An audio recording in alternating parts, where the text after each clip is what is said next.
Welcome to the first of my positional previews for this 2015 NBA free agency period. I'm here now to talk about this year's point guard class, and I'll talk about some of the notable names and some of the things to watch for this point guard class in the free agency period to come. Now, in terms of this point guard class overall, it's an okay class. It's not quite as good as the front court is in this year's free agency period, but there are some good names to be had, especially dependent upon the situation that your team finds itself in. Now, as I referenced in my overall free agency preview, one thing to keep in mind is even though there are a lot of names that are in theory available, that's not exactly the free agency reality.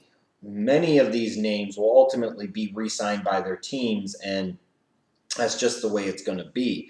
I look at Goran Dragic for the Miami Heat.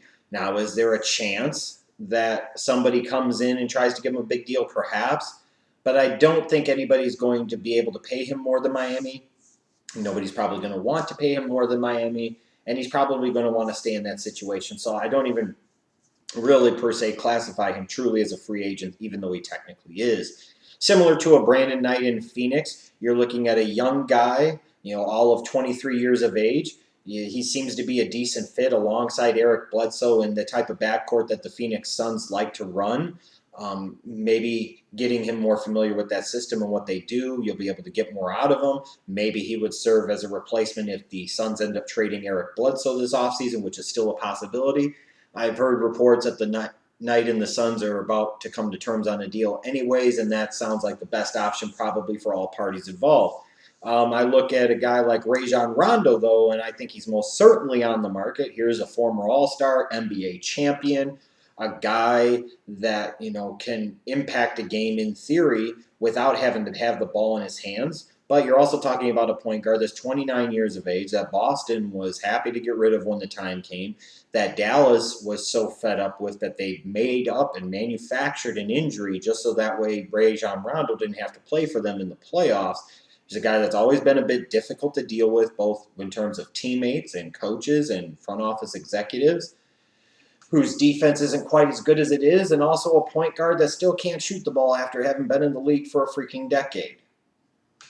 So there are those drawbacks, but you're looking at a Rondo that at this point in time is probably looking to try and get himself a one-year type of prove-it deal, and a team like Sacramento makes a lot of sense for him. A situation like that makes a lot of sense because Sacramento under George Karl would want to foolishly try to make the playoffs as an 8th seed in the next year or two, and they would think a guy like Rondo would be the guy to get that job done for them. So to me, that's where it'd be hard for me to see Rondo ending up anywhere other than Sacramento. And frankly, from Sacramento's standpoint, I'd wait a little bit on Rondo because maybe you could get him at a one-year deal at a really discounted price. Because who else is really going to be in the market for Rondo and his services? I mean, honestly.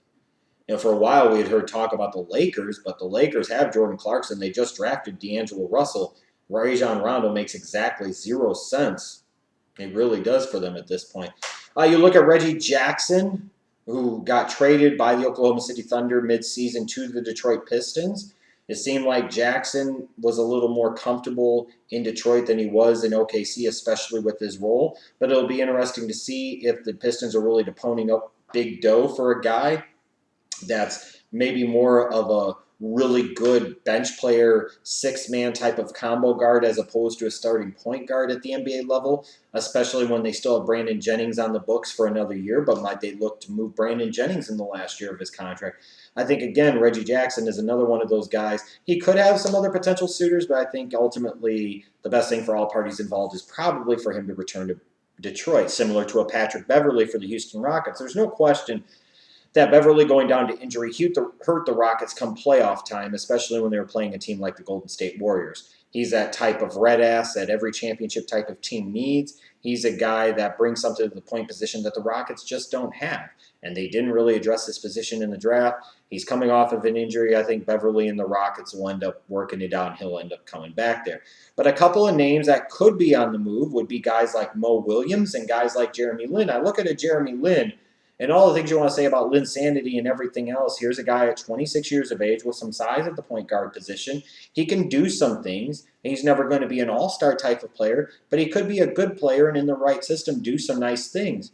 Now would the Lakers be willing to bring him back? I don't know if they really need to at this point in time, especially with the drafting of D'Angelo Russell, having Jordan Clarkson already in the mold. I mean, it doesn't seem to make a lot of sense for any party involved. There are some options out there for him, though. The team like the Dallas Mavericks, who will be looking for an upgrade at the point guard position, might be interested in bringing in a guy like Jeremy Lin, but also the New York Knicks. That's where Jeremy Lin made his name in the NBA, and based off of the type of system that the Knicks want to run in New York, it would seem to be a sensible thing for all parties involved if Jeremy Lin went back there, and that's where I think he could end up.